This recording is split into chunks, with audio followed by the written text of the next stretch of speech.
Dear Rain, I'm writing you this because I am a small farmer in Georgia, and you have been non-stop for the last several days. It's making it hard for my animals and hard for me to do anything here on the farm. So I would really appreciate it if you could just please stop raining. Thank you, your maybe friend, Jason.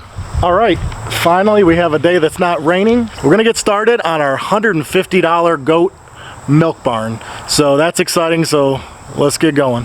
Hey, what's up, Cattywampus crew? It's Jason and welcome to Cattywampus Acres. If this is your first time joining us, thanks for checking us out. Today, what my plan is to try and get the floor on, man, I got Veruca behind me. She's, hey, you trying to get in this? My plan is to paint this floor. I got some like really thick deck paint, and I want to get the floor painted for the shed. I showed you the shed floor in the last video. It has been pouring rain constantly, non-stop, all the time. I haven't been able to get anything done. Our yard looks like a, I don't know, looks like a stinking jungle out here, and it feels like a rainforest. I'm dripping with sweat. It's muggy as heck. It's actually cooled down for Georgia a little bit, but it is super muggy. So I got to get this floor painted before it gets destroyed. I have plywood on it. You can see right over there is the shed where I'm building it. I got to get this paint on so it can dry and we can get this shed started, because that's going to be our new milk barn. Also, an update on our hay feeder. It's working great. We got 2 bales in there right now, and as you can see, I don't know if you own goats or if you're thinking about owning goats. I don't actually know that there is such a thing as a mess proof or a no waste feeder for goats, because goats are messy animals. Veruca is my best friend, if you couldn't tell. She likes following me around, don't you? She does. And so there's hay all over the place. It is what it is. I don't think we can stop that. I will say this, the big girls don't get along with the little girls quite as much, but they're all doing okay. The one thing I will say is this: I definitely need to put something on the sides of the hay feeder, and I'll show you why. That's why I need to put something on there, because these girls, like any goat, think that it's hilarious to use it as a raised, even though they're only a foot off the ground, they feel like a queen when they're in here raised up off the ground laying down in there. And so I want them to remember that this is a hay feeder, not a bed. Okay, so here's the floor. As you can see, it's starting to get a little weathered, and that's where I'm getting worried about. But I haven't had an opportunity, being that this is outside as well as the rain is outside, I haven't had an opportunity to do anything with this. And so I'm going to take the paint I got and put the thickest layer of paint on this until it's the roof's on and everything. I need to protect it from the weather. Once I get the girls in here, and this is a milking barn, I want it to be nice and coated so we don't have to worry about any issues with spilling milk and it soaking into anything. I got the gloss porch and patio just so it'll be a little bit easier to clean up, in my opinion. If it works, it works. If it doesn't, it doesn't. Trying to save money since we got such a good deal on the shed. Let me explain my intentions, and hopefully you can track with me here. So we found this to be a decent spot, and the roofs, although they're going to be different heights because the shed kit we got is not overly tall, I don't know if I'll be able to stand up. What we want to do is milk in here, and we also want to keep like our animal medical supplies in here, and we want to do it better than what we've been doing, because any of you that have a homestead or a farm know that the things we deal with on homesteads and farms is mice and bugs and dirt and dust and water and all this stuff. And so we want to try and keep this as sealed up as we can, I guess. I don't know how well that's going to work, but we're starting fresh, and so we're going to try it. So here's my intentions for this milk barn. And what I want to do is detach this. This post is actually rotted, and the girls didn't notice. Don't tell them, because I don't think they've noticed, and they might knock it down. And so this will just break off once I detach the fence anyways. I have a timber here that holds up the roof. That one's perfectly fine. So my goal is to cut this fence, tie it off around that, and so this will be an open area, and temporarily I'm going to have to put a hog panel across here. So once I tie off this fence and remove this here, pull this out of the ground. That shouldn't be too hard. I'll just get all this stuff out of here. I would like to have the milking stanchion over here, which we'll build inside the milk barn here. I'm going to also bring, our workshop is right behind the camera, and so I'm going to bring some electric in over there so we have a light and a plug for a fan, and eventually maybe we can break down and buy an electric milker, because I don't know if you can see it, but these La Manchas, can you see those udders? You see those udders?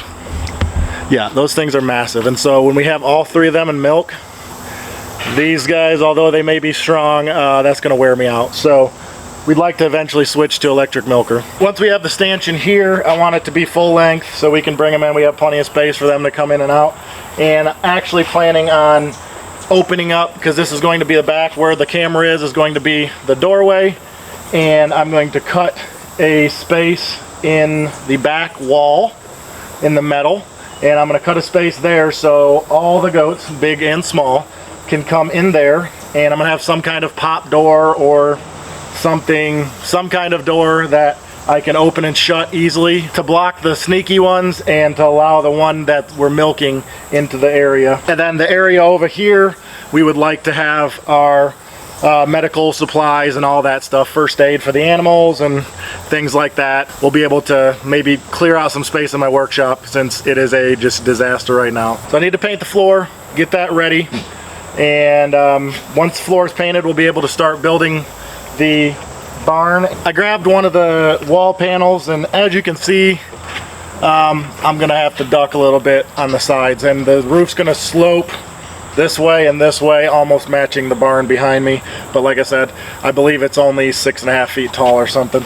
So it's 150 bucks.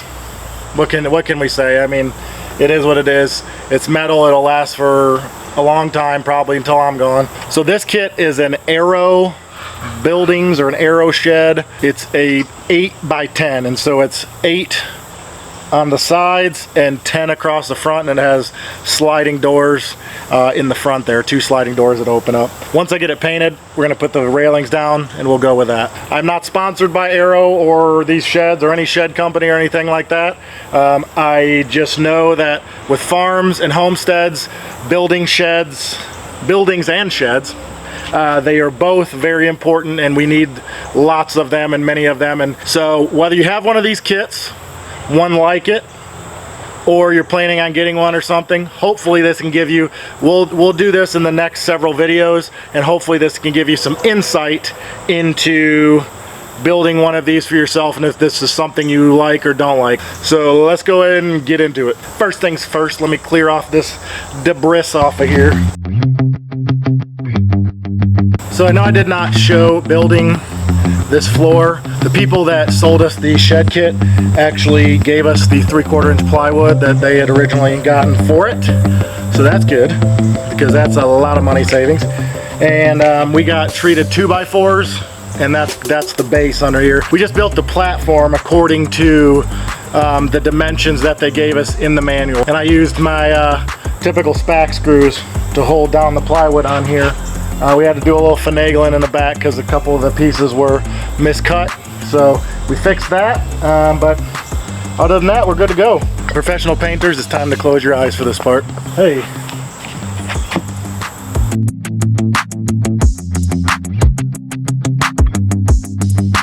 I'm a one coat kind of guy.